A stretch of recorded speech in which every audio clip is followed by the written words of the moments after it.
Assalamu alaikum, my dear young learners. How are you? I hope all of you are hale and hearty by the grace of Almighty Allah. Dear students, I am expecting that all of you are busy with your new syllabus. Though we have to stay home keeping ourselves away from classroom for COVID-19, we must take help from online class and continue our study. Dear young learners, our today's class is for the students of class 12. I invite you all to my online English class. The class is being presented by me, Shamali Mustafa, lecturer, Department of English, Milestone College. Dear young learners, I believe all of you are busy with your new syllabus. In your new syllabus, some topics have been dropped and your marks distribution has also been changed. Dear student, in our today's class, I will be dealing with two important topics from English second paper. Those are prepositions and completing sentences with phrases and clauses. Dear students, like every class, at first we will know the learning outcomes of the class. Let us know the learning outcomes of our class.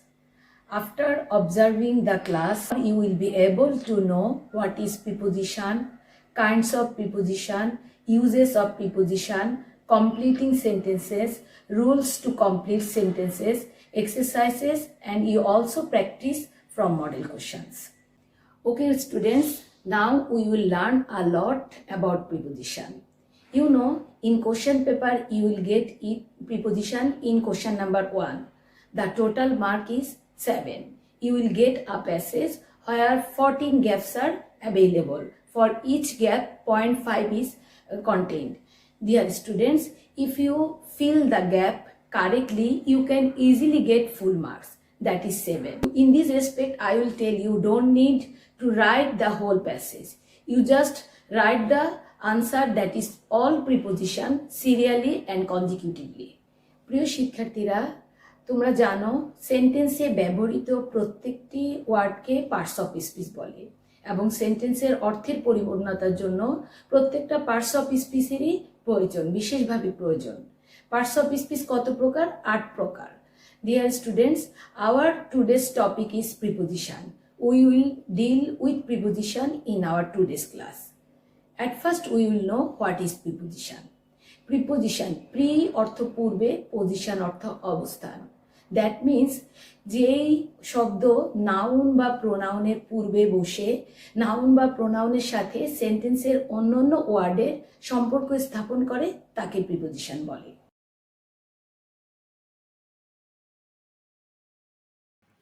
So my dear students, a preposition will tell 4 things. Where something is going, that means direction. When something happens, it will tell us time. The relationship between a noun or pronoun and another word in a sentence. Now we will know kinds of preposition. সেন্টেন্সের গঠন ও কার্যের ভিত্তিতে আমরা প্রিপোজিশনকে 5 ভাগে ভাগ করি। যেমন simple preposition, compound preposition, double preposition, phrase preposition, participle preposition. প্রিয় শিক্ষার্থীরা, আমরা এখন দেখব সেন্টেন্সে কোন ওয়ার্ডগুলো সিম্পল প্রিপোজিশন হয়। সাধারণত একটি ওয়ার্ড দ্বারা সিম্পল প্রিপোজিশন গঠিত হয়, যেমন in, on, at, about, over, under, of, for, to ইত্যাদি। এক্সাম্পলে আমরা এই সিম্পল প্রিপোজিশনগুলোর অ্যাপ্লিকেশন দেখি। He is going to the market, direction বোঝাতে আমরা টু প্রিপোজিশন বসিয়েছি। There is some water in the বোতল, বোতলের মধ্যে বোঝাতে আমরা ইন প্রিপোজিশনটা ব্যবহার করেছি। Phrase preposition. প্রিয় শিক্ষার্থীরা, ফ্রেজ প্রিপোজিশন হলো যখন 2 বা ততোধিক প্রিপোজিশন একসাথে হয়ে একটি একক প্রিপোজিশন রূপে ব্যবহৃত হয় তাকে ফ্রেজ প্রিপোজিশন বলে। যেমন on, because of, by means of, with regard to, on behalf of, instead of, on account of, in opposition to, for the sake of ইত্যাদি। আমরা এটার এক্সাম্পলে দেখি, I am standing here on behalf of my friends and colleagues. The match was cancelled because of the rain. প্রিয় শিক্ষার্থীরা, তোমরা জানো সেন্টেন্সে পার্টিসিপল ওয়ার্ডগুলো কোনগুলো। প্রেজেন্ট পার্টিসিপল বা পাস্ট পার্টিসিপল যদি প্রিপোজিশনের মতো ব্যবহৃত হয় তখন তাকে আমরা পার্টিসিপল প্রিপোজিশনস বলবো। যেমন ওয়ার্ড দেখো, concerning, not withstanding, pending, considering ইত্যাদি। আমরা সেন্টেন্সে এই পার্টিসিপল প্রিপোজিশনগুলার প্রয়োগ দেখি। There was little chance of success. Notwithstanding, they decided to go ahead. Another example of participle prepositions is, you did the job well, considering your age and inexperience. এই সেন্টেন্সে notwithstanding এবং considering participle preposition হিসাবে ব্যবহার হয়েছে। যখন দুটি simple preposition একত্র বা যুক্ত হয়ে একটি প্রিপোজিশনের মতো ব্যবহৃত হয় তখন তাকে আমরা ডাবল প্রিপোজিশন বলি। যেমন এক্সাম্পল দেখো, outside of, out of, from behind, from beneath etcetera. Example, suddenly he emerged from behind the curtain, he walked out of the compound. এখানে আমরা দেখতে পাচ্ছি দুটা সিম্পল প্রিপোজিশন একসাথে বসে নাউনের সাথে সেন্টেন্সের অন্য অন্য ওয়ার্ড বা পার্টস অফ স্পিচের একটা সম্পর্ক তৈরি করেছে। তাহলে এই দুটা ওয়ার্ডই ডাবল প্রিপোজিশন হিসাবে সেন্টেন্সে ব্যবহৃত হয়েছে। নাউন বা অ্যাডজেক্টিভ বা অ্যাডভার্বের পূর্বে সিম্পল প্রিপোজিশন যুক্ত হয়ে যে প্রিপোজিশন গঠিত হয় তাকে আমরা কম্পাউন্ড প্রিপোজিশন বলি। যেমন কোন ওয়ার্ডগুলো কম্পাউন্ড প্রিপোজিশন হয় দেখো, without, within, inside, outside, into, beneath, below, behind, between. এক্সাম্পলে দেখো, he fell into the river. এখানে ইনটু হলো কম্পাউন্ড প্রিপোজিশন, রিভারের সাথে সেন্টেন্সের অন্য অন্য ওয়ার্ডের একটা রিলেশন ক্রিয়েট করেছে। There is nothing inside the jar, এখানে ইনসাইড হলো কম্পাউন্ড প্রিপোজিশন। প্রিয় শিক্ষার্থীরা, তোমরা জানো ইংলিশ গ্রামারে কিছু ওয়ার্ড আছে যেগুলোর সাথে বিভিন্ন রকম প্রিপোজিশন ইউজ করার পরে বিভিন্ন রকম মিনিংফুল ওয়ার্ড আসে। The specified uses of these prepositions are called appropriate preposition. In this respect, I will suggest you to memorize some important appropriate preposition for your preparation. শিক্ষার্থীরা, আমরা এখন কিছু অ্যাপ্রোপ্রিয়েট প্রিপোজিশন লার্ন করব। দেখো, abide ওয়ার্ডের সাথে different preposition বসে different meaning হয়েছে। যেমন অ্যাবাইড বাই, অ্যাবাইডের সাথে বাই বসে এটার মিনিং হয়েছে মেনে চলা। এক্সাম্পলে আমরা প্রয়োগটা দেখি, students should abide by their teachers advice. Whereas abide ওয়ার্ডের সাথে যখন আমরা উইথ প্রিপোজিশনটা অ্যাড করব তখন এটার মিনিংটা চেঞ্জ হয়ে যায়, সেটা হয়ে যায় সঙ্গে থাকা। হি অ্যাবাইডস উইথ মি। অ্যাবাইডের সাথে যখন আমি ইন প্রিপোজিশন অ্যাড করব তখন তার অর্থ হয় বাস করা। এক্সাম্পলে দেখো, I abide in Dhaka. Abound with, যার অর্থ হলো প্রচুর পরিমাণে থাকা, পূর্ণ থাকা। The Padma abounds with fishes. Abound in, fish abounds in the Padma. Padma নদীতে অনেক মাছ বাস করে। এরপরে আমরা আরও কিছু এরকম ওয়ার্ড দেখি, যেমন ডাই ওয়ার্ডের সাথে বিভিন্ন প্রিপোজিশন অ্যাড হয়ে অনেক রকম অর্থ হয়। দেখো, এক একটা প্রিপোজিশন এক এক রকম অর্থ প্রকাশ করে। যেমন ডাইয়ের সাথে যদি অফ আমরা অ্যাড করি তাহলে তার অর্থ দাঁড়ায় কোনো রোগে মারা যাওয়া। He died of cholera. এখানে আমরা এক্সাম্পলে দেখতে পাচ্ছি অফ অ্যাড হয়ে ডাইয়ের অর্থ হলো কোনো একটা রোগে মারা যাওয়াকে মিন করছে। ডাই ফ্রম, যার অর্থ হলো কোনো কারণে মারা যাওয়া। He died from over eating. আবার ডাইয়ের সাথে যখন আমরা বাই দিব তখন কীরকম মিনিং হয় দেখো, কোনো আকস্মিক বা ইচ্ছাকৃতভাবে মারা যাওয়া। He died by suicide. ডায়ের সাথে যখন আমরা ফর প্রিপোজিশন দিব তখন এই ওয়ার্ডের মিনিং হয় আত্মত্যাগ করা। We are ready to die for our country. একই রকম দেখো, ডিফার ওয়ার্ডের সাথে আমরা যখন বিভিন্ন রকম প্রিপোজিশন ইউজ করব তার অর্থও বিভিন্ন রকম হয়ে যাবে। ডিফার ফ্রম, যার অর্থ হলো কোনো এক বস্তুর সাথে অন্য বস্তুর পার্থক্য করা। যেমন এক্সাম্পলে দেখো, the rose differs from marigold. আর ডিফারের সাথে যখন আমরা উইথ প্রিপোজিশন অ্যাড করব তখন তার মিনিং হবে ভিন্ন মত পোষণ করা। I differ with you on this point. এরপরে দেখো, ডিফারেন্ট ফ্রম, এখানে আবার অর্থ হলো পৃথক, পৃথক করা। This pen is different from that. তাহলে প্রিয় শিক্ষার্থীরা, তোমাদের বইয়ে, গ্রামার বইয়ে এইরকম অনেক অ্যাপ্রোপ্রিয়েট প্রিপোজিশন আছে, আমরা যেগুলো লার্ন করব বা মেমোরাইজ করে নিব, তাহলে আমরা পরীক্ষায় কারেক্টলি অ্যাপ্রোপ্রিয়েট প্রিপোজিশনগুলো ইউজ করতে পারবো। Dear students, I hope all of you understood the rules that I have discussed so far. Now we will practice from test paper. Open model question 120. At first read the question 1, that means read the whole passage that is given for preposition. But I told you earlier that you don't write the whole passage in your answer copy. You just write the answer, that is preposition, by writing the serial number consecutively.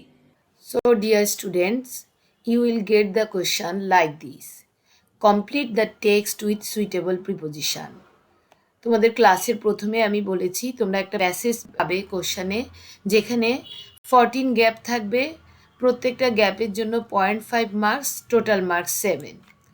So students, let's read the passage. You must have come across the name dash Leo Tolstoy. এখানে দেখো আনসারটা হবে of. আমরা যখন কারো position বোঝাবো তখন আমরা অফ প্রিপোজিশনটা ইউজ করব। তাহলে লিও টলস্টয়ের নাম র বোঝাতে এখানে অফ ইউজ হয়েছে। A great writer gap world literature. তাহলে এখানে আনসারটা কি হবে? In. So dear students, world লিটারেচারের মধ্যে কনসিস্টিং বোঝাতে ইন ব্যবহার হয়েছে। No novelist stands parallel. What will be the answer? To him. Parallel to, তোমাদেরকে আমি ক্লাসের প্রথমে বলেছি কিছু ওয়ার্ডস আছে appropriate preposition, that means some in English grammar some words are followed by some fixed preposition.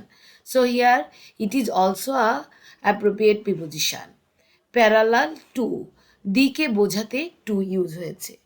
All his novels and short stories convey a message.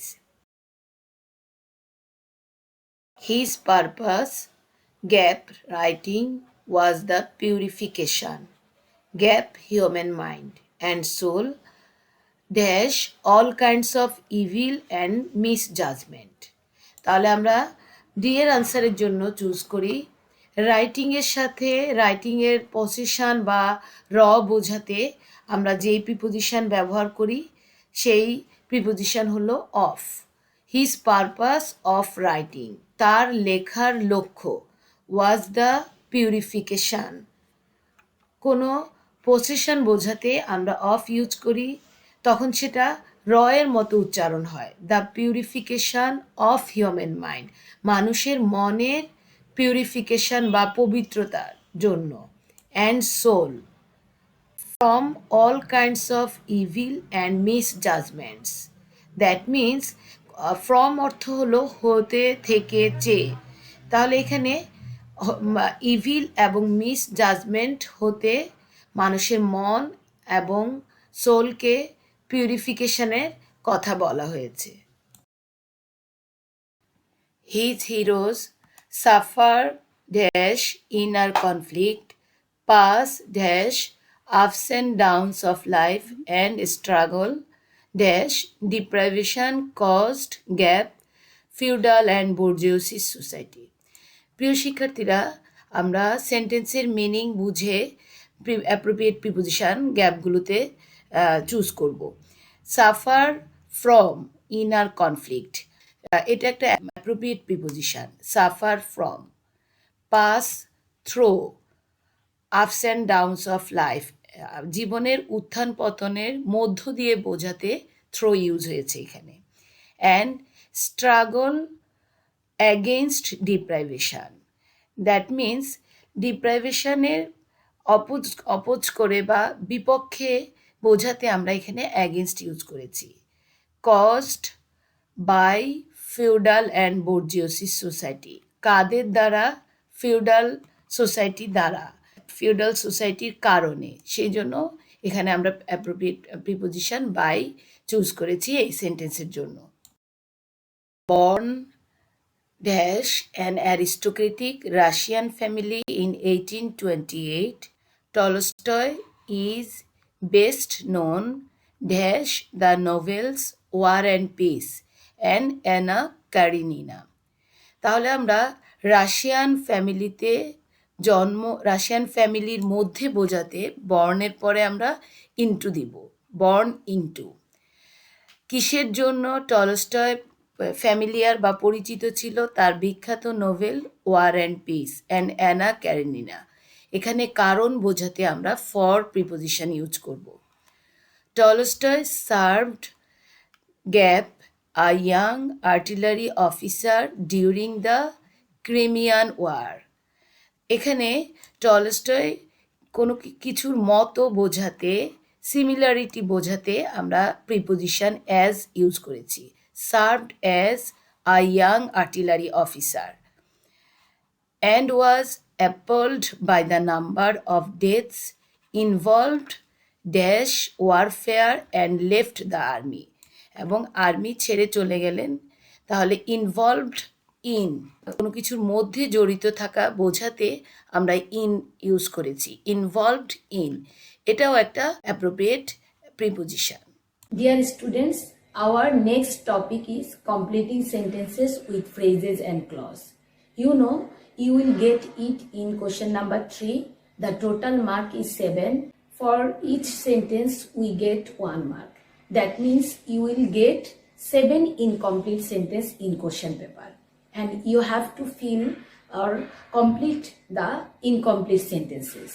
In this respect, you must follow some specific rules and structure.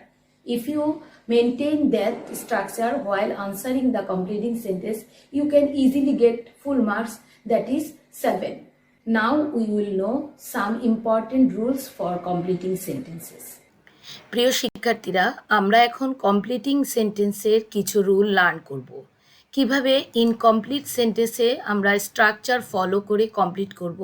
দেখো, যদি কোনো conditional sentence হয় তাহলে আমরা সেন্টেন্সটাকে দেখব যে if দিয়ে start হবে। In that case, if you get present indefinite in first clause, in second clause, that means you can see in example, if you work hard you will shine in life.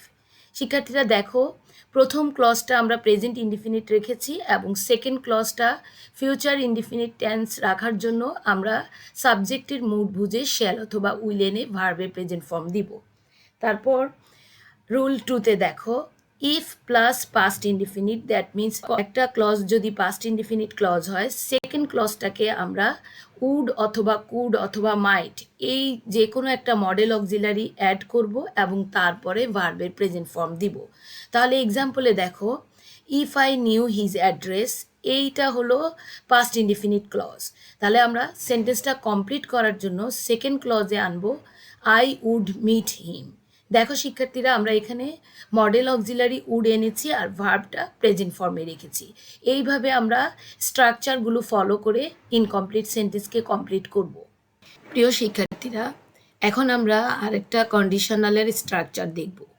যখন if দিয়ে start হয়ে first clause past perfect স্ট্রাকচারে থাকে, তখন আমরা sentence complete করার জন্য second clause লেখার সময় সাবজেক্ট প্লাস উড হ্যাভ অথবা কুড হ্যাভ অথবা মাইট হ্যাভ, এবং হ্যাভের পরে আমরা জানি ভার্বের পাস্ট পার্টিসিপল ফর্ম বসবে। এক্সাম্পলে দেখো, if I had heard the news I might have gone there. এখানে তোমরা উড হ্যাভও ইউজ করতে পারো, তবে খেয়াল রাখবে ভার্বটা যেন পাস্ট পার্টিসিপল ফর্মে হয়।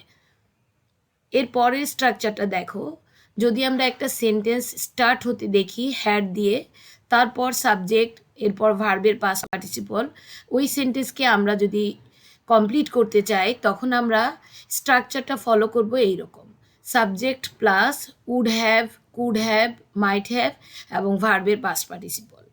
এক্সাম্পল দেখো, had I possessed vast property. Suppose তোমরা এক্সামে এই পোর্শনটুকু তোমাদের এক্সামে কোশ্চেনে দেওয়া রইল, এখন তুমি এটাকে ইনকমপ্লিটকে কমপ্লিট করার সময় এমন একটা স্ট্রাকচার চিন্তা করবা যেখানে তুমি সাবজেক্ট প্লাস উড হ্যাভ আনবা এবং ওইটা অবশ্যই সেন্টেন্সের গিভেন পার্টের সাথে ম্যাচ করতে হবে মিনিংটা। So here we will write I would have established a hospital. Dear students, এখন আমরা তিনটে স্ট্রাকচার একসাথে দেখব।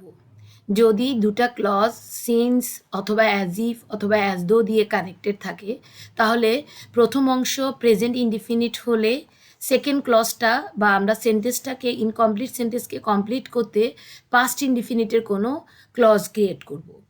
আর পরবর্তী রুলটা দেখো, যদি আমাদের দুটা clause since as if as though দিয়ে কানেক্টেড থাকে, তখন আমাদের কমপ্লিটিং সেন্টেন্সে গিভেন পার্ট যদি আমরা দেখি পাস্ট ইনডিফিনিটে আছে, তখন আমরা সেকেন্ড ক্লজটা তৈরি করার সময় পাস্ট পারফেক্ট স্ট্রাকচার ফলো করব।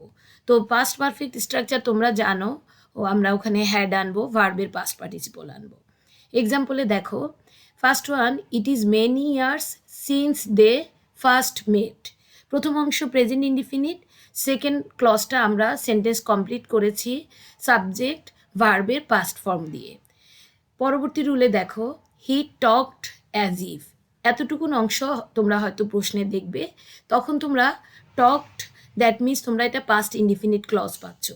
এখন এটাকে কমপ্লিট করার জন্য তোমাদের আনতে হবে past perfect structure. So here we write if he had been the leader, past perfect structure. এইভাবে তোমরা স্ট্রাকচারগুলো ফলো করে সেন্টেন্স কমপ্লিট করবে।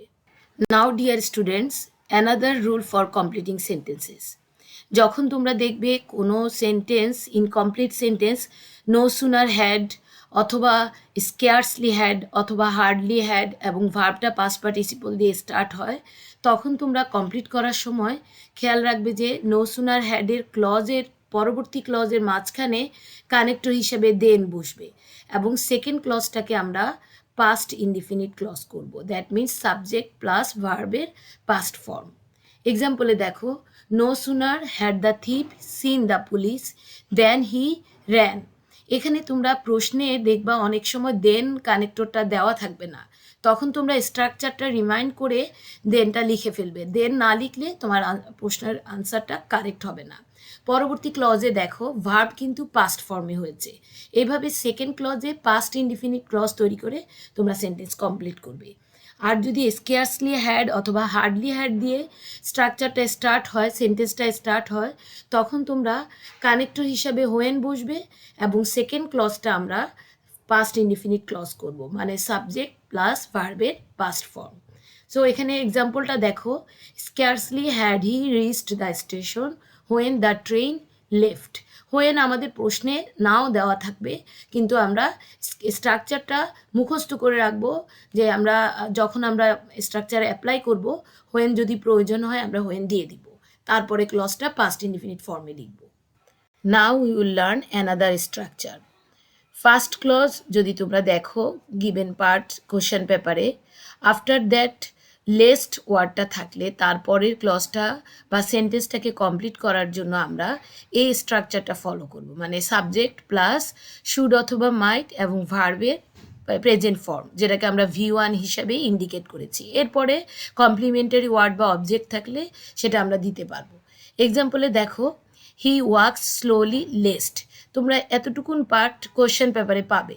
You have to complete this sentence, so you will follow this structure, subject plus should plus V1। Here we write his should stumble.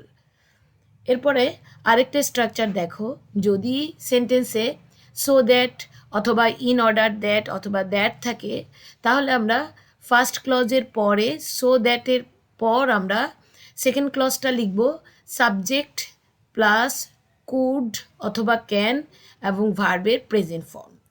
এক্সাম্পলে দেখো, the teacher spoke loudly so that the students could hear him well. এখানে দেখো তোমরা first clause past ইনডিফিনিটে থাকার কারণে আমরা ভার্বের পরের ক্লজে can না এনে কুড লিখেছি। তাহলে তোমরা সবসময় প্রথম ক্লজটা কোন টেন্সে আছে ওটা খেয়াল করবে এবং পরবর্তী ক্লজটাকে সেই অনুসারে তোমরা ক্যান অথবা কুডটাকে অ্যাড করবে। প্রিয় শিক্ষার্থীরা, এখন আমরা অ্যানাদার স্ট্রাকচার লার্ন করব আমাদের সেন্টেন্স কমপ্লিশনের জন্য।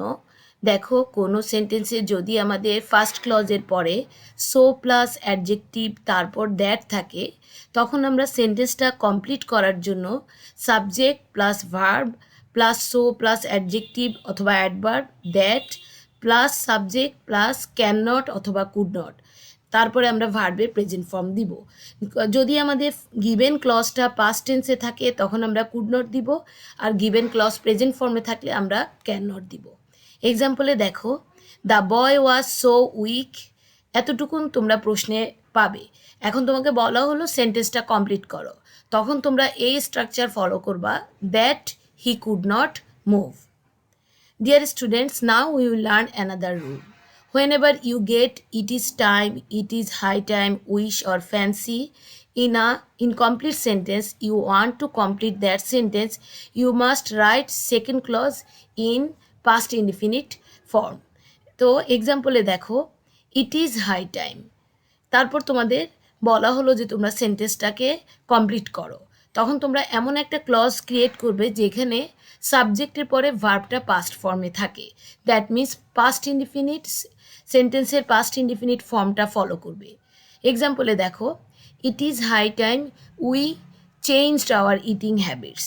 তাহলে দেখো, এখানে আমরা কিন্তু সেকেন্ড ক্লজটার ভার্ব পাস্ট ফর্মে রেখেছি, যদিও আমাদের ইট ইজ হাই টাইমটা প্রেজেন্ট ফর্ম, কিন্তু আমরা সেকেন্ড ক্লজ সবসময় পাস্ট টেন্সে লিখব। Dear students, now we will learn another important rule. Whenever you get 2 in an incomplete sentence, in that case you will use verb present form after to. কিন্তু তোমরা খেয়াল করবে, two এর পরে ভার্বের প্রেজেন্ট ফর্ম দিবে, কিন্তু তারপরে একটা অবজেক্ট দিয়ে সেন্টেন্সটা কমপ্লিট করবে। স্ট্রাকচারটা দেখো, subject plus verb plus to, এরপরে অ্যাডজেক্টিভ অথবা অ্যাডভার্ব দেওয়া হলো। এখন তুমি সেন্টেন্সটা কমপ্লিট করবে, তারপরে তুমি টু প্লাস ভার্বের প্রেজেন্ট ফর্ম এবং প্রয়োজন বোধে একটা দুটা এক্সট্রা ওয়ার্ড দিবে। এক্সাম্পলে দেখো, the boy is too short to touch the roof. That means তুমি ইনফিনিটিভটা ইউজ করার পরে একটু অবজেক্ট বা কমপ্লিমেন্টারি ওয়ার্ড দিয়ে সেন্টেন্সটা কমপ্লিট করবে। প্রিয় শিক্ষার্থীরা, আশা করি তোমরা কমপ্লিটিং সেন্টেন্সের রুল এবং স্ট্রাকচারগুলো ভালো করে বুঝতে পেরেছো। যখন তোমরা পরীক্ষা আনসার করবে তখন এই স্ট্রাকচারগুলো ফলো করে তোমরা আনসার করবে, তাহলে তোমাদের আনসার প্রপারলি এবং কারেক্ট হবে। Dear students, in this respect, I will tell you, you don't write the answer with one word. You have to write the answer in the form of phrase or clause. You have already learned a lot about phrase or clause. Dear students, now we will practice from model question 120 and the question number 3 that you will get completing sentences. You will get the question like this. Complete the following sentences with suitable clauses or phrases. তার জন্য তোমাদের 7 marks থাকবে। 7টা incomplete sentence তোমরা complete করবে। প্রত্যেকটা incomplete sentence complete করার জন্য 1 করে মার্কস থাকবে। তাহলে আমরা এখন এক্সাম্পল দেখি। Once there was a farmer who had 2 sons. The sons were so lazy that. এখন আমরা যেই রুলগুলো লার্ন করেছি সেইখানে যে স্ট্রাকচার আমরা দেখেছিলাম, সো দ্যাটের স্ট্রাকচার, ওই রুলটা ফলো করে আমরা এই ইনকমপ্লিট সেন্টেন্সকে কমপ্লিট করব। তবে শিক্ষার্থীরা মনে রাখবে, তোমরা এক্সাম পেপারে পুরো প্রশ্নটা তুলে ইনকমপ্লিট পার্টটুকুন লেখার পরে আন্ডারলাইন করবে। দেখো এবার আনসারটা কেমন হতে পারে। Once there was a farmer who had 2 sons, এই অংশটুকুন লিখবে। তারপর the sons were so lazy that they could not work. আমরা ওই সো ডট ডট দ্যাটের বা সো প্লাস অ্যাডজেক্টিভ প্লাস দ্যাটের স্ট্রাকচার ফলো করে সাবজেক্টের পরে ভার্বের মডেল অক্সিলারি কুড ইউজ করেছি। এইভাবে তোমরা ইনকমপ্লিট সেন্টেন্সকে কমপ্লিট করবে। নাও নাম্বার বি, সেন্টেন্সটা পড়ো, smoking is harmful for health, so it is high time you. এখন আমরা সেন্টেন্সটাকে কমপ্লিট করব। আমরা ইট ইজ হাই টাইমের স্ট্রাকচারটা রিকল করি। ইট ইজ হাই টাইমের পরে আমরা কি স্ট্রাকচার ফলো করব? সাবজেক্ট প্লাস ভার্বের পাস্ট ফর্ম। তাহলে আনসারটা কেমন হবে দেখো, smoking is harmful for health, so it is high time you gave up this bad habit. আমরা ভার্বে পাস্ট ফর্ম রেখেছি এবং সেন্টেন্সটাকে পাস্ট ইনডিফিনিট ক্লজের স্ট্রাকচার ফলো করে কমপ্লিট করেছি। Then number C, my uncle lives in New Zealand, it is many years since. তারপরে তোমরা সেন্টেন্সটা কমপ্লিট করবে। প্রত্যেকটা ক্লজে তোমরা দেখবে যে প্রত্যেকটা সেন্টেন্সে একটা ক্লু সেন্টেন্স দিয়ে দেয় মাঝে মাঝে। ক্লু সেন্টেন্সের সাথে ম্যাচ করে তোমরা ক্লজ ক্রিয়েট করবে, মিনিংটাকে একই রকম রাখার চেষ্টা করবে। তাহলে দেখো, সিন্সের নিয়মটা মনে আছে তোমাদের? সিন্স, অ্যাজ দো, অ্যাজ ইফে আমরা যে স্ট্রাকচার ফলো করেছিলাম, প্রথম অংশ যদি প্রেজেন্ট ইনডিফিনিট হয়, সেকেন্ড ক্লজটা আমরা পাস্ট ইনডিফিনিট করব। তাহলে কি হলো, মাই uncle lives in New Zealand, it is many years. এই অংশটুকুন প্রেজেন্ট ইনডিফিনিট। তাহলে সিন্সের পরের অংশ আমরা পরবর্তী ক্লজটা পাস্ট ইনডিফিনিটে রাখবো। আই স হিম লাস্ট, আমরা পাস্ট ইনডিফিনিট ক্লজ করার জন্য ভার্বের পাস্ট ফর্ম ইউজ করেছি। Now number D, the box is very heavy, are you strong enough. এই ধরনের সেন্টেন্সকে আমরা কমপ্লিট করার জন্য যে স্ট্রাকচারটা ফলো করব, আনসারটা দেখো, the box is very heavy, are you strong enough to carry the box. আমরা যেটা টু ডট ডট টু এর স্ট্রাকচার ফলো করেছিলাম, এখানেও আমাদের যদি সেন্টেন্সে এনাফ থাকে তখন আমরা টু প্লাস ভার্বে প্রেজেন্ট ফর্ম এবং তার সাথে কিছু অবজেক্ট বা কমপ্লিমেন্টারি ওয়ার্ড দিয়ে আমরা সেন্টেন্সটা কমপ্লিট করব। Now number E, the poor man knocked at my door, he came to me with a view to. তারপর সেন্টেন্স তোমাদের কমপ্লিট করতে হবে। ডিয়ার স্টুডেন্টস, তোমরা জানো রাইট ইউজ অফ ভার্বে আমরা পড়েছি। কিছু ফ্রেজ আছে যে ফ্রেজগুলোতে টু থাকা সত্ত্বেও আমরা তারপরে ভার্ব প্লাস আইএনজি লিখব। যেমন with a view to, look forward to, get use to. এই ওয়ার্ডগুলোর পরে আমাদের ভার্বের আইএনজি বসবে এবং তার সাথে আমরা কিছু অবজেক্ট দিয়ে সেন্টেন্স কমপ্লিট করব। তাহলে আনসারটা দেখো, the poor man knocked at my door, he came to me with a view two getting some financial help. দেখো এখানে টু থাকা সত্ত্বেও আমরা আইএনজি ইউজ করেছি ভার্বের পরে, কারণ উইথ আ ভিউ টু এই ফ্রেজটার পরে আমাদের ভার্ব প্লাস আইএনজি আমরা ইউজ করব। Now number F, she has got GPA 4.5 if she studied more seriously. Dear student, দেখো এটা কন্ডিশনাল সেন্টেন্স। ফার্স্ট ক্লজ আমাদের পাস্ট ইনডিফিনিট ক্লজ। তাহলে আমরা স্ট্রাকচার যে লার্ন করেছি সেখানে কি ছিল, প্রথম ক্লজটা পাস্ট ইনডিফিনিট হলে সেন্টেন্সটা কমপ্লিট করার জন্য সেকেন্ড ক্লজকে আমরা উড অথবা কুড অথবা মাইট এবং ভার্বের প্রেজেন্ট ফর্ম দিয়ে কমপ্লিট করব। তাহলে আনসারটা কি হবে দেখো, she has got GPA 4.5, if she studied more seriously she would get GPA 5 in the exam. যে কোনো মিনিংফুল ক্লজ তোমরা লিখতে পারবে, তবে ক্লজটা যে ক্লু দেওয়া থাকবে তার সাথে ম্যাচ করে তোমরা সেন্টেন্সটা লিখবে বা ক্লজটা কমপ্লিট করবে। তারপরে number G, English is an international language, I wish. Dear students, you have learned that after it is high time, it is time, wish, fancy, you will write verb past form. তাহলে আনসারটা কি হবে দেখো, English is an international language, I wish I could speak in English like the English or like the British. যে কোনো ক্লজই তোমরা লিখতে পারবে, তবে সেটা যে ক্লু দেওয়া থাকবে তার মিনিংয়ের সাথে ম্যাচ করে ক্লুটা লিখবে, লিখে সেন্টেন্স কমপ্লিট করবে। So, my dear students, we have come to the end of our lessons. Dear students, I hope all of you understood all the discussions that we have discussed in this class. But I suggest you to practice more and more by yourself. When you practice, if you face any difficulties or confusion, you can share with your subject teachers. So dear students, no more today. Thank you for your time and patience hearing. See you again with another topic. Till then, Allah Hafiz.